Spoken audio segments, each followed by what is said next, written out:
Hi guys, welcome to my channel. Recently I watched an American psychological thriller movie named FEAROFRAIN, released in this year. This movie is directed by Castile Landon.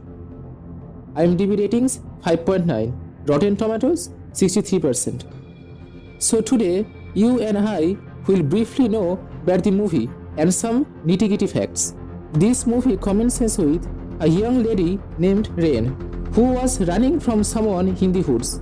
Later, a black hooded man caught her and inhumed her alive. Abruptly, she opened her eyes and found herself in a hospital. Her parents were present there, and the hospital staff struggling to sedate her.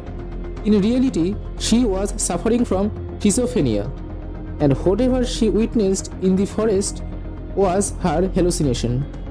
In the hospital, she was sent to a therapist. The therapist advised her that she needed to continue her medicines. Otherwise, they would have to institutionalize her in the hospital.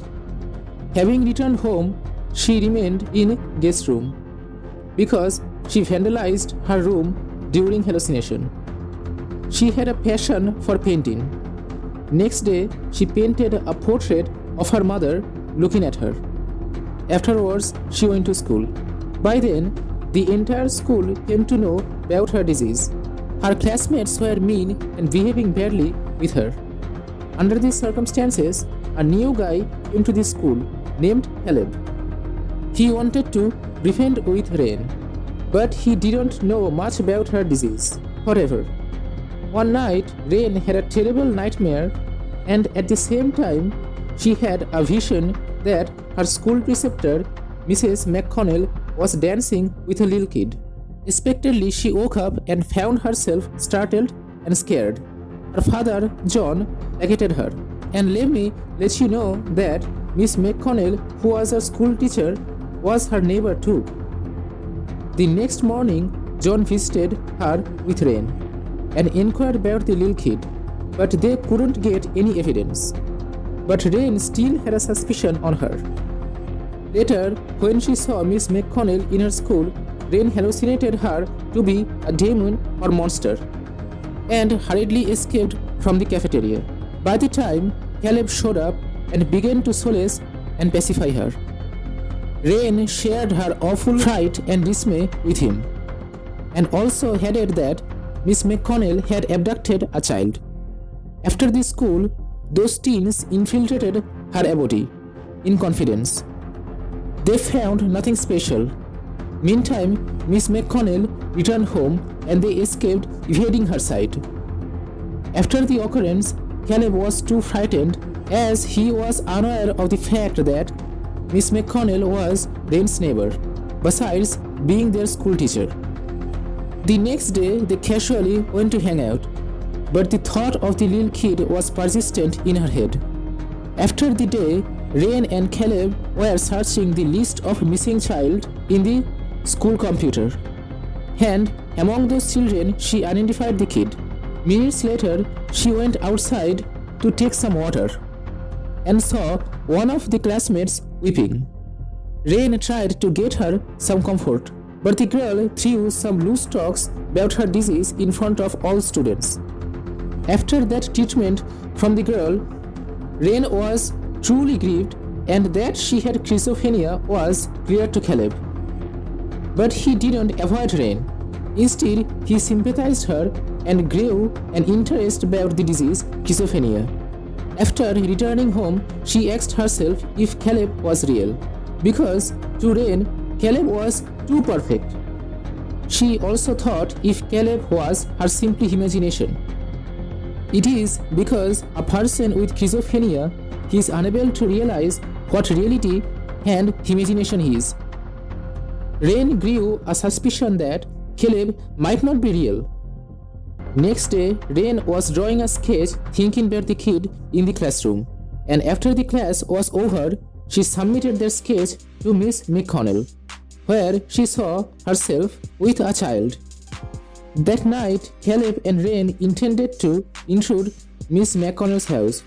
When she saw them, they decamped from there. McConnell complained a file against Rain, and she suggested John she must admit Rain to hospital. Being irate and vexed, John asked Rain to take her pills. Rain, being offended, put multiple pills in her mouth. John threw a tight slap to her for this activity. Later begged to be forgiven, and Rain was away from there. The next day, Caleb arrived at Rain's home, and they picked their tarot card, where Caleb picked Death card. Seconds later, he kissed Rain. Unexpectedly, Rain saw her mom there and introduced her to Caleb. Caleb acted kinda bizarre and departed from her house. Later, Rain mailed Caleb, but she received no response. Even the next day, Caleb was absent in the school. Over again, she thought if he was a part of her imagination. Rain visited her therapist's office, but the therapist wasn't available. From there, she ran to a cemetery where she again experienced a hallucination. She happened to see a weeping angel whose eyes were shedding blood. Being appalled, she escaped to her home. Her mom tried to calm her down and comfort her, but she was still bothered about that kid. Once again, she was desperate to break into Miss Connell's house. At this point of time, Rain heard her mom saying, if Rain continues with this behavior, she will have to be hospitalized by the authority.